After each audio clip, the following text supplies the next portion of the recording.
Hi, this is Master Hilderbrand again, and welcome to YouTube. And this is our episode of Save the Martial Arts. And this is my friend again, Julio Perez, Eagle Claw Kung Fu. And we're going to work on a few more ways to help you save the martial arts. Now, Julio, I know you opened up your school recently, and you're doing some big things that you really can't tell us right now in the martial arts. But I know by 2010, there's some really big things cooking out that people should learn about. But the most important thing is about what you're teaching in your school. And right now you're teaching, how old is this martial art you're teaching? Wow, it's over 200 years old. 200 years old? If I was 200 years old, I wouldn't look as good as I do today. You know that, don't you? Now, if you have something that's over 200 years old, it has to be built on a large ancestry of generation to generation. And that's something that we're trying to preserve in the United States and all over the world is the family tradition. You know, martial arts is one of the most awesome ways to preserve family tradition. Now, can you tell us about some of the traditions you have in your school? Well, basically, is respect all living things. That's what we're taught.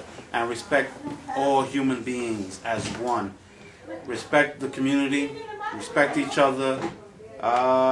Just about basically treating everybody like an equal, and being a big family. That's a tradition that we have. Just one big family.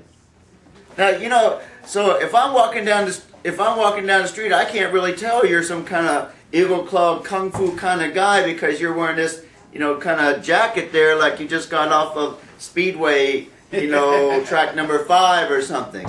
You know, is martial art about like walking around and saying, you know, look at me, I can go like this, or? No, of course not. Martial artist, the first thing he has to learn is how to be humble.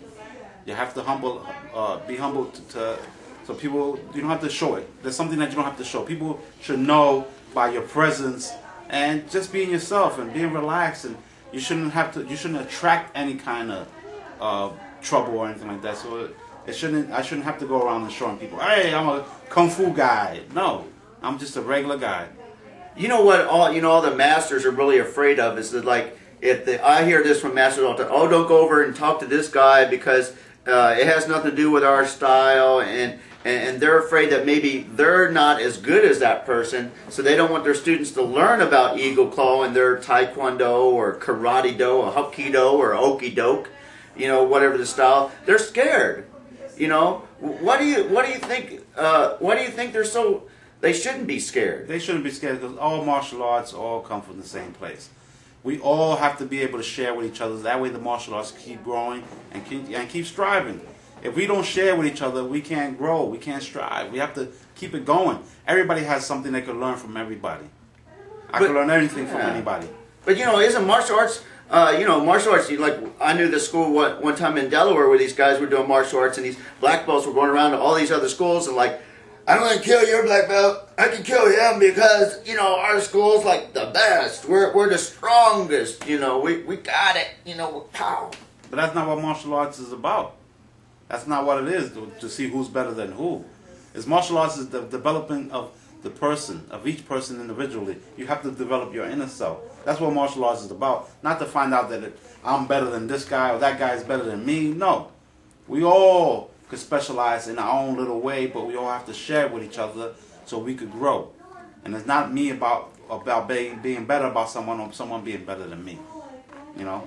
Well, you know, all you great martial artists that think you're better than somebody else, you know, we have great respect for rank in the martial arts. I know you do as well as I do. We have great respect for ability in the martial arts, but there's a yin and yang to everything.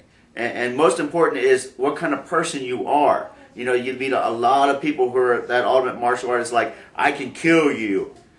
Like, that's impressive because I can go out and get run over by a car. You know, okay, that's great. Oh, I'm really glad you can kill me. You know, that's really impressive. And I've seen enough death in my lifetime with young people and teenagers and things to, you know, last me for the rest of my lifetime. So that's not very impressive. But I think what we really want all of you to know after today is if we come together and we want you to actually contact us, we can save the martial arts. No matter the federation, the organization, we can come together and do one big conference and work on ways that we can help each other and get rid of our ego, egos, and waffles. Now, I know I used to wear a drill sergeant hat, but now I have to wear a clown face. And there was a famous comedian said, class can be funny, but it has to be as serious as a flat tire. It took me a while to understand what he meant. But he meant that life should not be flat. It should be exciting, it should be rolling, it should be moving.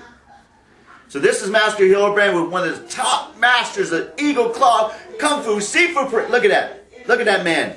Look at that smile. We can really come together in the martial arts. And remember what we said at the beginning of the show. Let's say the martial arts.